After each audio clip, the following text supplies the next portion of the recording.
Assalamualaikum warahmatullahi wabarakatuh. Saya Zizi Wais Alkorni untuk memenuhi tugas akhir semester studi kelayakan bisnis kelas A. Di sini membahas beberapa penjelasan. Yang pertama ada disebut dengan PI, PBP, NPV, IRR, dan ARR. Bagaimana sih kelima aspek ini bisa membuat investor itu percaya? Jadi eh, profitability index itu merupakan sebuah metode yang untuk mengukur eh, menghitung perbandingan antara nilai arus kas bersih yang akan datang dengan nilai investasi sekarang. Biasanya PI ini akan kita gunakan setelah net present value, di mana PI ini biasanya eh, ketika dia eh, cash flow dan time value of money-nya itu hasilnya konsisten, itu akan membuat investor itu percaya. Terus terus ada payback period. Payback period ini apa sih? Payback period ini metode yang mengukur berapa lama sih investasi yang kita lakukan itu kembali. Jadi ketika kita lampirkan payback period di proposal bisnis kita, itu investor akan melihat jangka waktu ketika dia investasi di usaha kita itu berapa lama uang dia akan kembali. Jadi itu akan di dalam psikologis dia akan berubah. Oh iya, ini kalau dalam 1 tahun dengan ini saya bisa kembali dengan perhitungan yang lain-lainnya seperti itu. Terus ada net present value. Net present value adalah sebuah metode yang merupakan finansial digunakan untuk mengukur layak tidaknya suatu usaha yang dijalankan dilihat dari nilai sekarang gitu. Present value-nya gitu.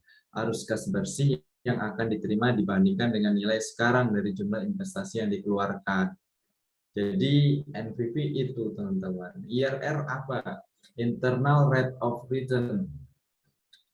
Metode yang penting dan sering digunakan untuk menentukan apakah suatu investasi itu berharga. Kira-kira ini bisa menguntungkan nggak gitu. Eh, Biasanya begini, apabila dia dianggap berharga, biasanya investor itu melihat dari ininya, lebih besar IRR-nya itu lebih besar daripada kembalinya dari rata-rata peluang dari investasi yang sama. IRR mengukur tingkat kemampuan dari investasi untuk menghasilkan penerimaan kas keuntungan atau tingkat kembalian investasi. Hal itu investor perlu dan sangat penting untuk memperhitungkan hal tersebut dalam melakukan investasinya di sebuah usaha yang akan dijalankan oleh seseorang. ARR, Average Rate of Return. Suatu metode analisis yang mengukur besarnya tingkat keuntungan dari suatu investasinya itu. ARR ini menghitung berapa banyak uang yang akan dikembalikan ke investor dari suatu investasinya. Dari kelima aspek atau indikator ini, investor akan menilai apakah dalam sebuah usaha seseorang itu layak atau tidaknya. Jadi kalau PI-nya konsisten, NPV-nya bagus, IRR-nya menguntungkan, ARR-nya itu eh, baik, terus jangka waktunya juga tidak terlalu lama dan tidak terlalu cepat. Hal itu membuat investor itu percaya dengan apa yang kita lampirkan pada proposal kita.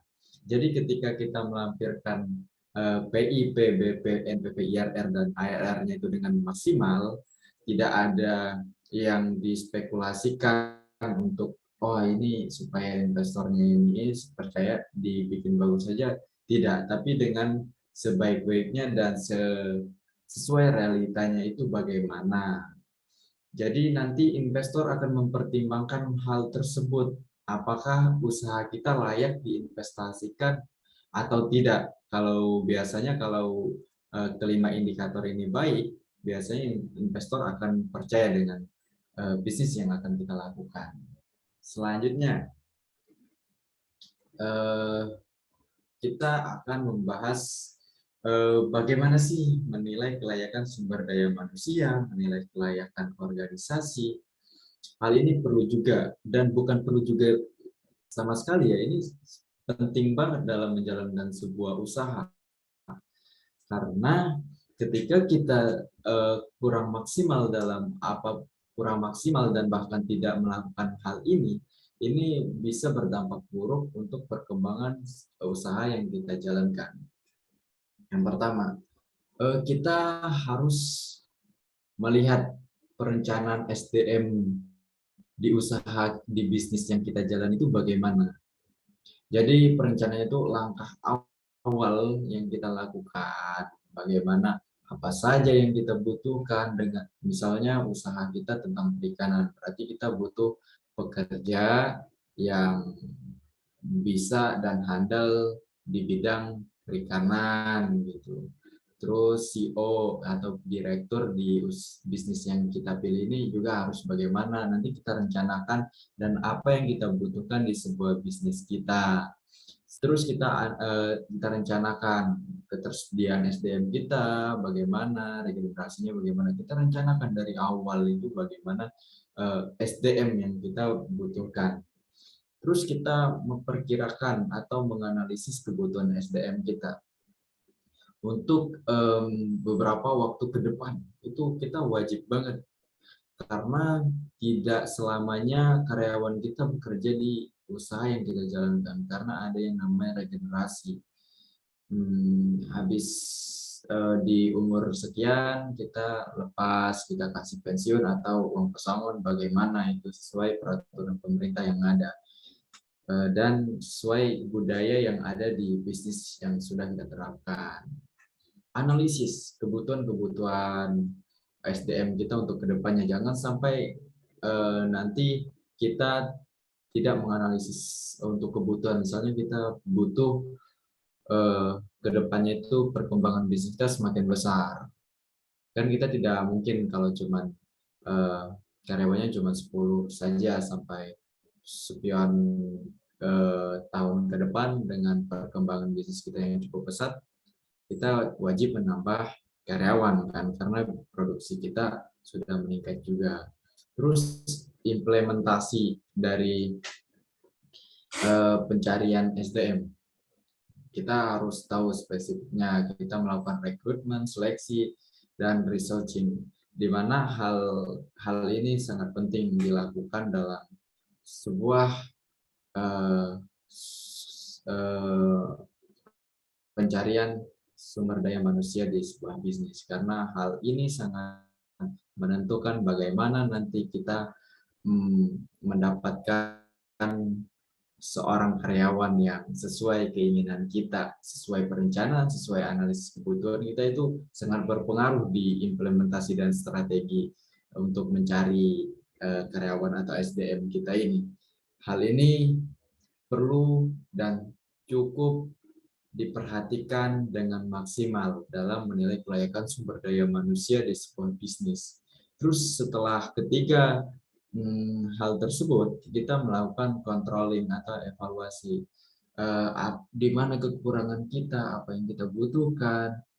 Ternyata ada kesalahan di sini kita perbaiki, di sini kita kontrol, kita koreksi hal-hal yang sudah kita lakukan. Oh, nanti kedepannya begini.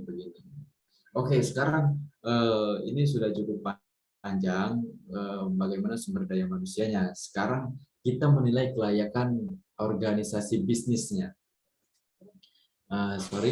Organisasi bisnis. Pertama gini teman-teman, struktur koordinasi organisasi. Pertama misal ada direktur, terus ada bendahara terus ada sekretaris, terus direktur ada manajer ada bagian keuangan, bagian administrasi, bagian produksi, terus ada karyawan, staf-staf. Seperti itu. Struktur itu wajib kita lakukan dengan maksimal dan kita susun dengan sesuai lini bisnis yang kita jalani. Misalnya kita bisnis perikanan. Bisnis perikanan, tetapi kita tidak sesuai. Misalnya tidak ada pekerja, cuma ada bendahara, ada bagian administrasi, bagian keuangan. Kan nggak bisa jalan kan usaha atau bisnis yang mau kita jalankan karena tidak ada pekerja yang bagian ini, bagian perikanan. Kita harus memperhatikan hal-hal tersebut. Struktur organisasinya harus sesuai dengan bidang bisnis yang kita jalankan. Jangan berlebihan, jangan kekurangan, begitu teman-teman. Supaya mempertimbangkan aspek keuangan dari usaha kita juga. Terus jalur hubungan struktur organisasi, misalnya CEO langsung memerintahkan staf, kan itu kurang wajar ya. Biasanya dari CEO ke manajer dulu, dari manajer dari kepala bagian dulu, seperti itu. Jadi jalur hubungan struktur organisasi perlu untuk supaya job desk dan tugas-tugas dari setiap bagian dari organisasi bisnis yang kita jalani itu berjalan dengan maksimal. Terus implementasi tugas, nah ini yang paling penting. Implementasi tugas dari misalnya CEO itu ngapain aja, terus kepala bagian itu ngapain aja, manajernya ngapain aja, bendahara ngapain aja, terus kepala produksi mengontrol bagaimana berjalannya proses produksi di sebuah bisnis kita. Terus ada bagian karyawan harian, misalnya karyawan harian di bagian produksi itu tugasnya ngapain aja, misal di bagian perikanan ngasih ikan makan, mengontrol kualitas air segala macam yang kayak gitu harus diperhatikan dengan baik supaya bisnis yang kita jalankan itu mencapai visi yang kita mau sesuai tujuan nanti. Terus kontrol yang tidak kalah penting tadi sudah tidak jauh beda dengan kelayakan SDM. Kontrol itu harus kita lakukan di menilai kelayakan organisasi di sebuah bisnis supaya kita bisa melihat apa yang kekurangan kita, apa kelebihan kita supaya kita bisa mengupgrade ke depannya itu bagaimana usaha yang kita jalankan sekarang. Oke, bagian ini sudah. Sekarang kita lanjut ke bagian berikutnya. Aspek ini, teman-teman, aspek legalitas yang paling penting dalam frozen food itu menurut saya yaitu surat izin edar. Frozen food yang memiliki cabang di setiap provinsi itu bagaimana? Jadi ketika kita memiliki usaha frozen food yang harus misalnya di provinsi ini satu, di provinsi DKI Jakarta satu, DIY satu, Jawa Tengah, itu setiap provinsi ada cabang frozen food kita. Kita memiliki cabang-cabangnya di setiap provinsi seperti itu. Apa yang kita butuhkan dari aspek legalitasnya? Yang pertama yang menurut saya ini yang paling penting itu ya harus memiliki surat izin edar. Kalau kita tidak memiliki surat izin edar, gimana kita mau menjualnya? Bagaimana mau kita keluarin dari pabrik kita, dari proses produksi kita? Nggak bisa kan? Bagaimana? Kita punya siup, tapi kita nggak punya surat izin edar. Bagaimana kita mau mengedarkan frozen food kita, produk frozen food kita? Nggak bisa kan? Kita harus memiliki ini. Tapi biasanya kesulitan yang kita tempuh dalam mengambil surat izin edar ini sebenarnya tidak banyak. Kita perlu menyiapkan persyaratan-persyaratannya. Terus biasanya ini persyaratannya itu pertama ya, kalau kita mau mengambil surat izin edar BPOM itu kita harus punya salinan surat izin industri yang berasal dari Departemen Perindustrian dan Perdagangan. Terus sertifikat merek, terus hasil analisis laboratorium gitu, yang produk dengan produk yang kita minta surat izinnya itu. Terus surat pemeriksaan dari BPOM itu sudah belum, terus sertifikat SNI-nya, terus surat izin produksi kalau di bagian farmasi yang produksi farmasi gitu. Kalau di dalam usaha perikanan itu kita harus memiliki surat CBIB, cara budidaya dengan cara budidaya ikan dengan baik, terus dokumen berisi spesifikasi dan tempat pembelian bahan baku untuk produksi. Persyaratan itu yang harus kita penuhi. Untuk mendapatkan itu, jelas kita harus mempersiapkan usaha kita. Biasanya, kalau kita masih industri rumahan, kita terkendala dengan modal. Kita harus mempersiapkan supaya proses produksinya dengan baik, memenuhi syarat SNI, syarat dipenuhi dengan syarat analisis dari BPOM tadi, segala macam. Kita harus mempersiapkan itu, teman-teman. Oke, itu yang saya rasa yang aspek yang paling penting dalam aspek legalitas yang penting dalam frozen food untuk memiliki cabang di setiap provinsi, dan kesulitan yang bakal kita tempuh untuk mendapatkan surat ini ya seperti yang saya jelaskan tadi, persyaratan kita yang belum lengkap dan usaha yang kita miliki yang belum siap. Dua itu saja.